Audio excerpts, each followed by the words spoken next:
Hello everyone. ગઈકાલે chapter 2 સપુષ્પી વનસ્પતિઓમાં લિંગી પ્રજનનમાં આપણે પરાગરજમાં આગળ વધતા પરાગરજની નીપજો, તેના ઉપયોગો તેમજ પરાગરજની જીવિતતા વિશેની જાણકારી મેળવી કે આ પરાગરજ કે જેનો વ્યાપારિક ધોરણે બી પોલેન નામની કેટલીક દવાઓ કે ઔષધિઓ બનાવવાના સ્વરૂપમાં પણ ઉપયોગ થાય છે. આ દવાઓ આપણને માર્કેટમાં ટેબ્લેટ કે ગોળીઓ અથવા તો સિરપના સ્વરૂપમાં મળી રહે છે. આ શક્તિવર્ધક ગોળીઓનો ઉપયોગ રમતવીરો તથા રેસમાં ભાગ લેતા ઘોડાના સારા પરફોર્મન્સ માટે કરવામાં આવે છે. પરાગરજની વાત કરીએ કે આ પરાગરજમાંથી આપણે ઈચ્છિત પાક સંવર્ધિત કાર્યક્રમો યોજવા હોય તો પરાગરજને કે જે ઉચ્ચ ગુણવત્તાયુક્ત છે તેને પ્રવાહી નાઇટ્રોજનમાં -196 ડિગ્રી સેન્ટીગ્રેડ તાપમાને સંરક્ષિત કરવામાં આવે છે અને પછીથી જરૂર પડે તેનો ઉપયોગ બીજનિધિ પાક સંવર્ધન કાર્યક્રમોમાં કરવામાં આવે છે. પરાગરજની વાત કરીએ તો કેટલીક વનસ્પતિઓમાં તેની જીવિતતા થોડા જ ટૂંકા ગાળાની કે સમયની હોય છે. જેમ કે ઘઉં અને ચોખા જાતિની કેટલીક વનસ્પતિઓમાં ફક્ત 30 મિનિટમાં જ પરાગરજ પોતાની જીવિતતા ગુમાવે છે. આમ ન થાય તે માટે પરાગરજને ફલનની પ્રક્રિયામાં ભાગ લેતા સુધી જીવિત રહેવું જરૂરી છે. જ્યારે લેગ્યુમિનોસી, સોલેનેસી કે કેક્ટેસી કુળના કેટલાક સભ્યોમાં પરાગરજ મહિનાઓ સુધી જીવિત રહી શકે છે.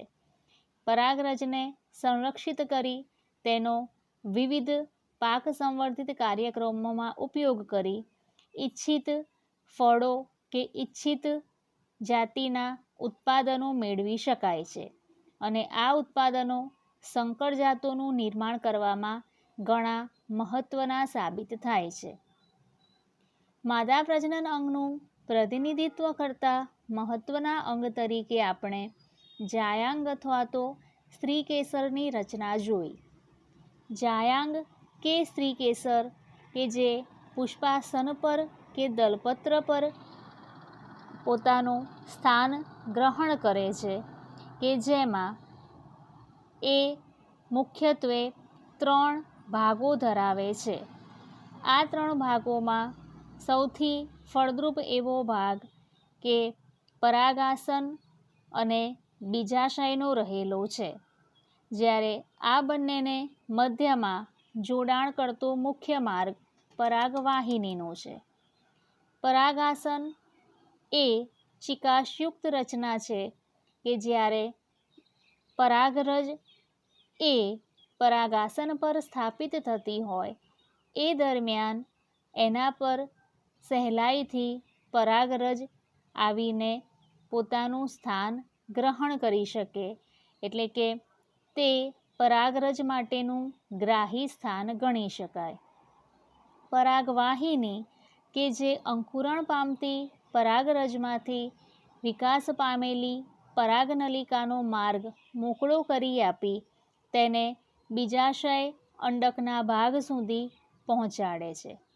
અને ત્રીજો મહત્ત્વનો ભાગ એટલે કે બીજાશયનો ભાગ કે જેના પોલાણમાં જરાયુ છે અને જરાયુના સ્થાનેથી મહાબીજાણુ ધાની ઉદ્ભવે છે જેને અંડક કહે છે અને આ બીજાશયમાં અંડકોની સંખ્યા 1 અથવા તેનાથી વધારે હોઈ શકે છે.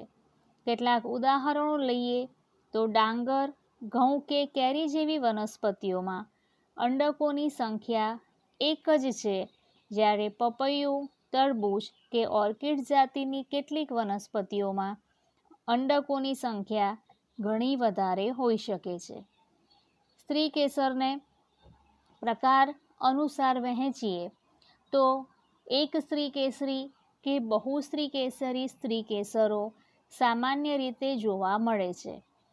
એક સ્ત્રી કેસરી એટલે કે જેમાં સ્ત્રી કેસરોની સંખ્યા ફક્ત એક જ હોય તેવી વનસ્પતિ, જ્યારે બહુ સ્ત્રી કેસરી એટલે કે જેમાં પુષ્પોમાં સ્ત્રી કેસરોની સંખ્યા 2 કે તેથી વધારે હોય અને આવા પુષ્પોની અંદર સામાન્યપણે જો સ્ત્રી કેસરો એકબીજાથી જોડાયેલા હોય તો તેને યુક્ત બહુ સ્ત્રી કેસરી સ્ત્રી કેસર કહે છે અને જો સ્ત્રી કેસરો એકબીજાથી છૂટા હોય તો તેને મુક્ત સ્ત્રી કેસરી સ્ત્રી કેસર કહે છે.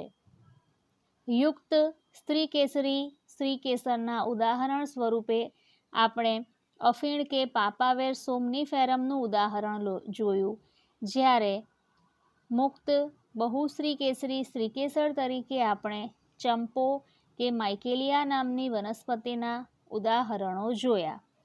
હવે જાયાંગ સ્ત્રી કેસરની રચના પછી આગળ વધતા આપણે મહાબીજાણુ ધાનીની રચનાનો સવિસ્તાર અભ્યાસ કરીશું. તો હવે મહાબીજાણુ ધાની કે સામાન્યપણે આ જે રચના છે એ ખૂબ નાની રચના છે, એટલે કે જેને જરાયુ પરથી જેનો ઉદ્ભવ સ્થાન છે અને તેને આપણે અંડક પણ કહીએ છીએ, કે જે નાની અમથી રચના છે એને મહાબીજાણુધાની કે અંડક કહી શકાય.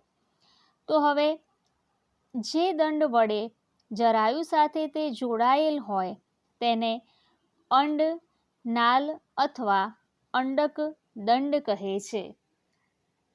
અહીં આકૃતિમાં દર્શાવ્યા અનુસાર અંડક દંડ અથવા તો અંડનાલ એટલે કે જે દંડ જેવી રચના છે અને જરાયુ વડે જોડાયેલ છે એ ભાગની રચના. અંડકનો દેહ ભાગ કે જે ભાગ વડે અંડનાલ સાથે જોડાયેલ હોય તેને બીજ કેન્દ્ર કહે છે. તો હવે આ એનો મુખ્ય દેહ ભાગ છે. અંડનાલનો જે ભાગ છે, અંડનાલ અને તેના દેહનો ભાગ કે જે ભાગ વડે અહીં જોડાયેલો છે તે બીજ કેન્દ્ર તરીકે ઓળખી શકાય. બીજ કેન્દ્ર એ અંડક અને અંડકનાલ વચ્ચેનું સંગમ સ્થાન છે, એટલે કે જે અંડનાલની રચના દેહ સાથે જોડાય કે જેને બીજ કેન્દ્ર વડે જોડાણ થઈ શકે છે. દરેક અંડક 2 રક્ષણાત્મક આવરણો ધરાવે છે. તો આ 2 રક્ષણાત્મક આવરણોમાં અહીં આકૃતિમાં દર્શાવ્યા અનુસાર બાહ્ય આવરણ અને અંતઃ આવરણનો સમાવેશ થાય છે. તેને અંડક આવરણો પણ કહે છે, એટલે કે બાહ્ય અંડક આવરણ અને અંતઃ અંડક આવરણ. અંડક આવરણો સમગ્ર પ્રદેહને આવરિત કરે છે.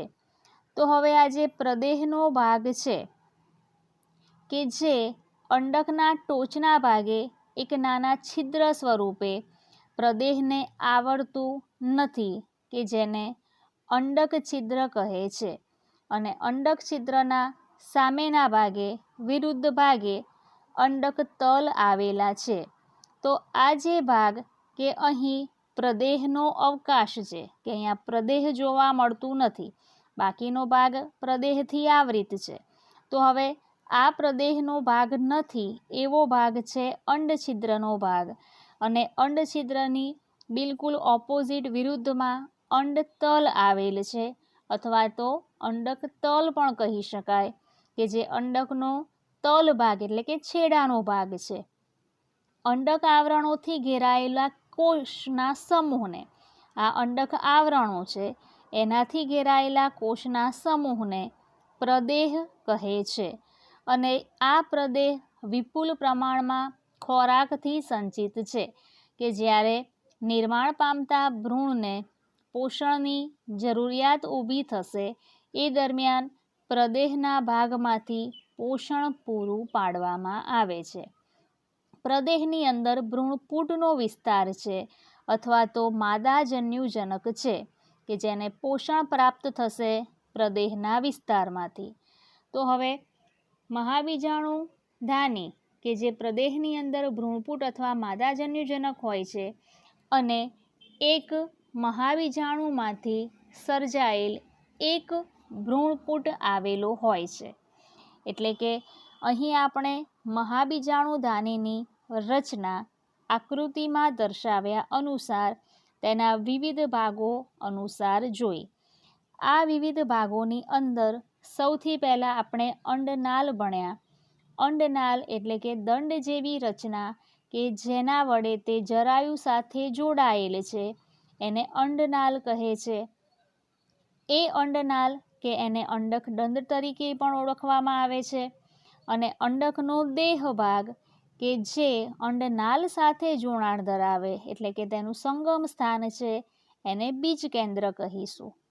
દરેક અંડક આ એનો મુખ્ય ભાગ છે. એ 2 રક્ષણાત્મક બાહ્ય અને અંતઃ આવરણોથી અંડક આવરણોથી આવૃત છે. આ બંને અંડક આવરણો એ પ્રદેહને આવૃત કરે છે. આ પ્રદેહનો વિસ્તાર છે. તો હવે પ્રદેહનો જે ભાગ કે જ્યાં અંડક આવરણો તો છે પણ પ્રદેહના ભાગનો અવકાશ છે તેને અંડછિદ્ર તરીકે ઓળખવામાં આવે છે. ત્યારથી આગળ વધીશું એટલે કે આ પ્રદેહ એ વિપુલ પ્રમાણમાં ખોરાક સંગ્રહિત છે કે જે ખોરાકના ઉપયોગ દ્વારા ભ્રૂણપુટ કે માદાજન્યુજનકના વિકાસ માટે ઉપયોગી છે. બીજાંડ છિદ્ર કે અંડકના ટોચના ભાગે આવેલું અંડછિદ્ર કે બીજાંડ છિદ્ર છે અને અંડછિદ્રની બિલકુલ સામેના ઓપોઝિટ ભાગમાં અંડક તલનો વિસ્તાર કે અંડતલીય ધ્રુવ તરીકે પણ ઓળખી શકાય કે જે અંડછિદ્રની બિલકુલ વિરુદ્ધમાં સામેની બાજુએ ગોઠવાયેલ છે. અને ભ્રૂણપુટનો વિસ્તાર કે પ્રદેહની અંદર ભ્રૂણપુટ અથવા તો માદા જન્યુજનકનો વિકાસ થાય છે. તો મહાબીજાણુ ધાનીમાં આપણે તેના વિવિધ ભાગો જેવા કે અંડનાલ, બીજ કેન્દ્ર, બાહ્ય અને અંતઃ અંડક આવરણ, અંડછિદ્ર કે બીજાંડ છિદ્ર, પ્રદેહ, ભ્રૂણપુટ અને અંડકતલીય ધ્રુવ આવા વિવિધ ભાગોનો અભ્યાસ કર્યો. હવે અહીં મહાબીજાણુ ધાનીમાં મહાબીજાણુ માતૃકોષ દ્વારા આગળ મહાબીજાણુ જનનની પ્રક્રિયાને આપણે જોઈશું. હવે મહાબીજાણુ જનન જેમ આપણે લઘુબીજાણુ જનન એટલે કે જેમાંથી પરાગરજનું નિર્માણ થાય છે તેમ આપણે મહાબીજાણુઓના નિર્માણ માટે કે અંડકોષના નિર્માણ માટે મહાબીજાણુ જનનની પ્રક્રિયાને જોઈશું. તો હવે પ્રદેહની અંદર ભ્રૂણપુટ અથવા માદાજન્યુજનક હોય છે. જેમ આપણે આગળ જોયું તેમ કે જે પ્રદેહથી આવૃત વિસ્તાર છે એની અંદર ભ્રૂણપુટ કે માદાજન્યુજનકનો વિકાસ થાય છે અને એક મહાબીજાણુમાંથી સર્જાયેલ એક જ ભ્રૂણપુટ આવેલો હોય છે. તો હવે મહાબીજાણુ માતૃકોષ એટલે કે મેગાસ્પોર મધર સેલ જેમ આપણે PMCનું પૂર્ણ નામ પોલેન મધર સેલ છે તેવી જ રીતે મહાબીજાણુ માતૃકોષ કે જેને MMC અથવા તો મેગાસ્પોર મધર સેલ તરીકે ઓળખીએ છીએ કે જેમાંથી મહાબીજાણુનું નિર્માણ થવાની ક્રિયા જેને મહાબીજાણુ જનન કહે છે. તો હવે અંડકના પ્રદેહના અંડછિદ્રીય પ્રદેશમાં સામાન્ય રીતે એક MMCનું વિભેદન થાય છે. આપણે આકૃતિમાં અહીં મહાબીજાણુ જનન માટે અહીં જેમ આકૃતિમાં દર્શાવ્યું તેમ કે અહીં જે ભાગ છે તો અંડકનો જે ભાગ છે તેમાંથી સામાન્ય રીતે એક કોષમાંથી મહાબીજાણુ જનનની પ્રક્રિયા આગળ વધશે એટલે કે અંડછિદ્રીય પ્રદેશમાંથી એક મેગાસ્પોર મધર સેલનું વિભેદન થશે. પરંતુ આ કોષ અન્ય કોષોની સરખામણીમાં ઘટ્ટ કોષ રસ અને સુસ્પષ્ટ કોષ કેન્દ્ર ધરાવતો મોટો કોષ હોય છે. તો અન્ય કોષોની સરખામણીમાં આ કોષની વિશિષ્ટતા એ છે કે જે કોષને મહાબીજાણુ જનનની પ્રક્રિયામાં ભાગ લેવાનો હોય છે તે કોષ એ અન્ય કોષોની સરખામણીમાં ઘટ્ટ કોષરસ અને મોટું કોષ કેન્દ્ર ધરાવે છે. તો હવે આપણે લઘુબીજાણુ જનનમાં જેમ જોયું હતું કે ત્યાં પ્રત્યેક સમજાત કોષ કે બીજાણુજનક પેશીનો કોઈ પણ કોષ એ પરાગ ચતુષ્ક સર્જી શકે છે, જ્યારે અહીં ફક્ત એ જ કોષનું મહાબીજાણુ જનનની પ્રક્રિયામાં સમાવેશ થશે કે જેમાં ઘટ્ટ કોષરસ અને સુસ્પષ્ટ કોષ કેન્દ્ર ધરાવતા હોય. હવે આ જે મહાબીજાણુ માતૃકોષ અર્ધીકરણ પામે અને પરિણામે 4 એકકીય મહાબીજાણુઓ સર્જાય છે. તો મહાબીજાણુ જનન એટલે કે અંડકના પ્રદેહના અંડછિદ્રીય પ્રદેશમાંથી એક MMCનું વિભાજન થઈ તેમાંથી મહાબીજાણુનું નિર્માણ થવાની ક્રિયા કે જેને મહાબીજાણુ જનન કહે છે, કે જેમાં કોષ એ ઘટ્ટ કોષરસ અને કોષકેન્દ્ર ધરાવે છે. મહાબીજાણુ માતૃકોષ અર્ધીકરણ પામે છે અને તેમાંથી 4 એકકીય મહાબીજાણુનું નિર્માણ થાય છે. તો હવે આ મહાબીજાણુ જનનની પ્રક્રિયાથી આગળ માદાજન્યુજનકનો વિકાસ સવિસ્તાર જોઈશું. અહીં આપણે આકૃતિમાં દર્શાવ્યું છે કે અહીં આપણે ચતુષ્ક રચના મહાબીજાણુની જોઈ છે કે જ્યાં આપણને આવા 4 કોષીય સમૂહો જોવા મળે છે. તો સૌથી પહેલાં આપણે એમ પણ કહી શકાય કે જ્યારે માદાજન્યુજનકનો વિકાસ થતો હોય છે તો એ દરમિયાન આ પ્રકારે આપણને મોટો મહાબીજાણુ માતૃકોષ દર્શાવતો અંડકનો ભાગ, મહાબીજાણુઓની દ્વિકોષીય રચના ધરાવતો ભાગ અને ચતુષ્ક રચના ધરાવતા ભાગો જોઈ શકાય. એટલે કે સૌથી પહેલાં જે કોષ છે એમાં કોષકેન્દ્ર વિભાજન કે કોષીય વિભાજન થયું નથી. ત્યારબાદ દ્વિકોષીય રચના થશે અને દ્વિકોષીય રચનામાંથી વળી સમભાજન થતાં ચતુષ્ક રચના અથવા તો ચતુષ્કોષીય રચના જોવા મળે છે. તો હવે આ અનુસાર આપણે માદાજન્યુજનકના વિકાસમાં આગળ જોઈશું કે મોટાભાગની સપુષ્પી વનસ્પતિઓમાં 4 પૈકીના 3 મહાબીજાણુઓ નાશ પામે છે. તો આપણે અહીં જોયું કે મહાબીજાણુ માતૃકોષ અર્ધીકરણ પામશે અને 4 એકકીય મહાબીજાણુ સર્જે છે, પરંતુ એ 4 એકકીય બીજાણુમાંથી ફક્ત એક જ સક્રિય બને છે અને બાકીના 3 અવનત પામે છે, અથવા એવું કહી શકાય કે તે સક્રિય રહેતા નથી અથવા નાશ પામે છે. તો હવે જે સક્રિય મહાબીજાણુ છે તો આપણે જોયું હતું એમ એ સક્રિય મહાબીજાણુ કે જે આગળ માદાજન્યુજનકનો વિકાસ કરશે. તો હવે મોટાભાગની જે સપુષ્પી વનસ્પતિ છે કે જેમાં 4 પૈકીના 3 મહાબીજાણુઓ નાશ પામશે અને એક મહાબીજાણુ સક્રિય રહે છે અને આ સક્રિય મહાબીજાણુમાંથી ભ્રૂણપુટનો આગળનો વિકાસ થશે. તો આમ એક મહાબીજાણુમાંથી ભ્રૂણપુટનો નિર્માણની આ પદ્ધતિ કે જેને મોનોસ્પોરિક વિકાસ અથવા તો એક બીજાણુક વિકાસ કહી શકાય. જો એક જ મહાબીજાણુમાંથી 2 ભ્રૂણપુટના નિર્માણની પદ્ધતિ જોવા મળે તો તેને બાયસ્પોરિક, અથવા તો એક મહાબીજાણુમાંથી 4 ભ્રૂણપુટના નિર્માણની ઘટના જોવા મળે તો તેને ટેટ્રાસ્પોરિક વિકાસ કહી શકાય. એટલે કે આ પ્રકારે આપણે ભ્રૂણપુટને વર્ગીકૃત પણ કરી શકાય કે મોનોસ્પોરિક, બાયસ્પોરિક કે ટેટ્રાસ્પોરિક પ્રકારના ભ્રૂણ વિકાસની ઘટના.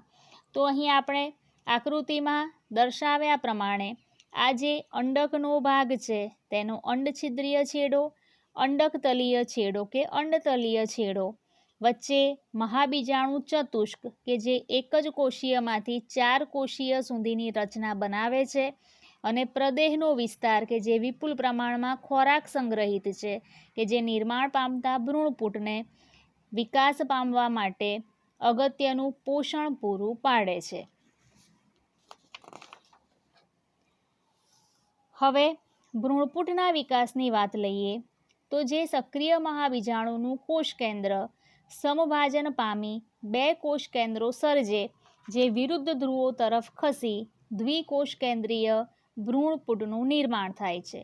એટલે કે આપણે જેમ અહીં જોયું એમ કે સૌથી પહેલાં એક કોષીય જ રચના છે, તેમાં ફરીથી સમભાજન થશે જેથી દ્વિકોષીય રચના બનશે અને દ્વિકોષીય રચનામાંથી આગળ 4 કોષ કેન્દ્રીય રચના અને પછીથી 8 કોષ કેન્દ્રીય ભ્રૂણપૂટનું નિર્માણ થાય છે. તો હવે અનુસરીને 2 ક્રમિક સમવિભાજન થવાથી 4 કોષ કેન્દ્રીય અને પછીથી 8 કોષ કેન્દ્રીય ભ્રૂણપૂટનું નિર્માણ થાય છે. તો આ પ્રકારનું વિભાજન મુક્ત કોષ કેન્દ્રીય પ્રકારનું છે, એટલે કે કોષ કેન્દ્ર વિભાજન બાદ તરત જ કોષ દિવાલનું નિર્માણ થઈ જતું નથી, એટલે કે કોષ કેન્દ્રો કોષરસમાં મુક્ત રહે છે. તો હવે 8 કોષ કેન્દ્રીય અવસ્થા બાદ કોષ દિવાલના નિર્માણને અનુસરીને લાક્ષણિક માદાજન્યુજનક કે ભ્રૂણપૂટ સર્જાય છે. હવે આ જે 8 કોષ કેન્દ્રો છે એ પૈકીના 6 કોષ કેન્દ્રો કોષ દિવાલથી આવૃત બને છે અને કોષીય સ્વરૂપ ધારણ કરે છે, જ્યારે બાકીના 2 કોષ કેન્દ્રો ધ્રુવીય કોષ કેન્દ્રો એટલે કે મધ્યમાં આવશે અને તેઓ અંડપ્રસાધનની હેઠળ મોટા કેન્દ્રસ્થ કોષોમાં ગોઠવાય છે. એટલે કે ભ્રૂણપૂટમાં કોષોની લાક્ષણિક ગોઠવણી જોવા મળે છે. ફરીથી આ વસ્તુને સમજીએ કે ભ્રૂણપૂટની 2, 4 અને 8 કોષ કેન્દ્રીય અવસ્થાઓ કે જેમાં સૌથી પહેલાં સમવિભાજન થતાં 4 કોષ કેન્દ્રો અને પછીથી સમવિભાજન થતાં 8 કોષ કેન્દ્રો અસ્તિત્વમાં આવે છે. આ ક્રમિક સમવિભાજનો થવાથી કોષ કેન્દ્રો તો અસ્તિત્વમાં આવે છે, પરંતુ તે કોષરસમાં મુક્ત હોય છે અને તરત જ કોષ દિવાલનું નિર્માણ થતું હોતું નથી. એટલે કે 8 કોષ કેન્દ્રીય અવસ્થા બાદ લાક્ષણિક માદા જન્યુજનકનું નિર્માણ થાય છે. તો 8 કોષ કેન્દ્રો પૈકી 3 કોષ કેન્દ્રો એ ઉપરની બાજુએ સહાયક કોષો તરીકે, 3 કોષ કેન્દ્રો પ્રતિધ્રુવીય કોષો તરીકે, 2 કોષ કેન્દ્રો દ્વિધ્રુવીય કોષ કેન્દ્ર તરીકે ગોઠવણી પામે છે અને જે કોષ દિવાલ પ્રાપ્ત કરી અને લાક્ષણિક માદા જન્યુજનકનું નિર્માણ કરે છે. તો હવે કોષોની ગોઠવણીમાં જોઈએ તે અનુસાર કે અહીં 2, 4, 8 કોષ કેન્દ્રીય રચના જોવા મળે છે. એ પૈકી આપણને 2 દ્વિધ્રુવીય કોષો કે જે મધ્યમાં ગોઠવણી પામશે, સહાયક કોષો કે જેમાં 3 કોષ કેન્દ્ર છે અને બીજા પ્રતિધ્રુવીય કોષો કે જેમાં પણ 3 કોષ કેન્દ્રો છે કે જે કોષ દિવાલ પામી અને પછીથી લાક્ષણિક માદા જન્યુજનકમાં નિર્માણ પામે છે. તો હવે અંડછિદ્ર તરફના 3 કોષો ભેગા મળીને અંડ પ્રસાધનની રચના કરે છે. તો હવે અંડછિદ્ર તરફનો છેડો એટલે આપણે આગળ આકૃતિમાં જોયા અનુસાર કે આ અંડછિદ્ર તરફનો છેડો છે કે જ્યાં 3 કોષ કેન્દ્રો કે 3 કોષો ભેગા મળી અંડ પ્રસાધનની રચના કરશે કે જે અંડ પ્રસાધનમાં 2 સહાયક કોષો અને 1 અંડકોષનો સમાવેશ થશે. આ પ્રકારે કે અહીં 2 સહાયક કોષો અને 1 અંડકોષનું નિર્માણ થશે. આ અંડછિદ્ર તરફનું છેડો છે કે જ્યાં 1 અંડકોષ અને 2 સહાયક કોષો છે અને આ આખી રચનાને અંડ પ્રસાધન કહી શકાય. તો હવે અંડ પ્રસાધનમાં જોયા અનુસાર 2 સહાયક કોષો અને 1 અંડકોષનો સમાવેશ થાય છે. સહાયક કોષો અંડછિદ્રની ટોચ તરફ એક વિશિષ્ટ પ્રકારનું સ્થૂલન ધરાવે છે જેને તંતુમય પ્રસાધન કહે છે અને જે પરાગનલિકાને સહાયક કોષોમાં પહોંચાડે છે. તો હવે અહીં દર્શાવ્યા અનુસાર આ તંતુમય પ્રસાધન છે, જ્યારે જે પરાગનલિકા પરાગવાહિનીમાંથી માર્ગ મેળવી અને આવશે એ દરમિયાન એ આ તંતુમય પ્રસાધનના ભાગેથી અંદર એન્ટ્રી લેશે, સહાયક કોષો તરફ જશે અને અંડકોષ નજીક જઈ નરજન્યુઓને મુક્ત કરશે. તો હવે 3 કોષો અંડક તલ તરફ ગોઠવાય છે કે જેને પ્રતિધ્રુવીય કોષો કહે છે. તો આ 3 કોષો કે જે અંડક તલ તરફ ગોઠવાયા છે, જ્યારે 3 કોષો જે અંડછિદ્ર તરફના છેડે ગોઠવાયા છે આને અંડ પ્રસાધન કહીશું, આને પ્રતિધ્રુવીય કોષો કહીશું. તો હવે મધ્યસ્થ મોટો કોષ દ્વિધ્રુવીય કોષ કેન્દ્ર ધરાવે છે, એટલે કે આમ આવૃત બીજધારીનો લાક્ષણિક ભ્રૂણપુટ પુખ્તતાએ 8 કોષ કેન્દ્રીય પરંતુ 7 કોષીય રચના, એટલે કે એને આપણે 8+7 એવી લાક્ષણિક ભ્રૂણપુટની રચના કહીશું. પ્રશ્ન થાય કે કેમ? તો હવે અહીં આ જે પ્રતિધ્રુવીય કોષો છે તેમાં 3 કોષ કેન્દ્રો અને તેની 3 કોષીય રચના. અહીં અંડ પ્રસાધનની રચના છે, એમાં 2 સહાયક કોષો, 1 અંડકોષ, એટલે કે 3 અને 3 કુલ 6 કોષો. મધ્યની અંદર જોવા મળતો એક જ મોટો કોષ કે જેમાં 2 કોષ કેન્દ્ર સાથે છે, એટલે કે દ્વિધ્રુવીય કોષ કેન્દ્ર ધરાવે છે. તો હવે કોષીય રચના આ આખી એક, અહીં 3 કોષો, બીજા 3 કોષો અને કોષ કેન્દ્ર જોવા જઈશું તો 3, 2 અને 3, એટલે કે 3+2+3, એટલે કે 8 કોષ કેન્દ્રીય અને 7 કોષીય રચના જોવા મળે કે જે લાક્ષણિક ભ્રૂણપુટની લાક્ષણિકતા ગણી શકાય. તો એ જ અનુસાર 1950માં પંચાનન મહેશ્વરીએ કેટલીક સંખ્યામાં મહાબીજાણુ કોષ કેન્દ્રો ભ્રૂણપુટના વિકાસમાં ભાગ લે છે તેના આધારે માદાજન્યુજનકને મોનોસ્પોરિક, બાયસ્પોરિક અને ટેટ્રાસ્પોરિક ભ્રૂણપુટમાં વર્ગીકૃત કર્યા છે. એટલે કે જો મહાબીજાણુ કોષ કેન્દ્ર વધારે સંખ્યામાં ભાગ લેશે તો એના આધારે તેને અનુક્રમે 2 કે 4, એટલે કે બાયસ્પોરિક કે ટેટ્રાસ્પોરિક ભ્રૂણપુટ કહી શકાય. તો આપણે ભ્રૂણપુટમાં કોષોની ગોઠવણી જોઈ કે જેમાં અગત્યના પ્રશ્ન તરીકે આપણે ભ્રૂણપુટ અને તેના કોષોની ગોઠવણી, અથવા તો એવું કહી શકાય કે માદાજન્યુજનકનું સવિસ્તાર વર્ણન કરો, એ આધારે પણ પ્રશ્ન પૂછી શકાય. તો માદાજન્યુજનક કે જેમાંથી આપણને આગળ ભ્રૂણપુટના વિકાસની ક્રિયા જોવા મળે છે અને ભ્રૂણપુટમાં વિકાસની ઘટના દરમિયાન આપણને 8 કોષ કેન્દ્રીય અને 7 કોષીય રચના જોવા મળે છે, એટલે કે કુલ 4 મહાબીજાણુ નિર્માણ થશે, પરંતુ તે પૈકી ફક્ત એક જ મહાબીજાણુ એ સક્રિય રહે છે જે ભ્રૂણપુટનો વિકાસ આગળ વધારે છે, જ્યારે 3 અવનત પામે છે. તો હવે આ જે સક્રિય બનતો મહાબીજાણુ છે તેમાં ક્રમિક સમવિભાજન થવાથી 2માંથી 4 અને 4માંથી 8 કોષ કેન્દ્રીય કોષીય અવસ્થાઓ જોવા મળશે. આ કોષ કેન્દ્રોની ગોઠવણી એ પ્રકારે થશે કે અંડ તલ તરફના છેડે પ્રતિધ્રુવીય કોષો, અંડ છિદ્ર તરફના છેડે સહાયક કોષો અને અંડકોષ, જ્યારે મધ્ય ભાગે દ્વિધ્રુવીય કોષ કેન્દ્ર ગોઠવણી પામશે.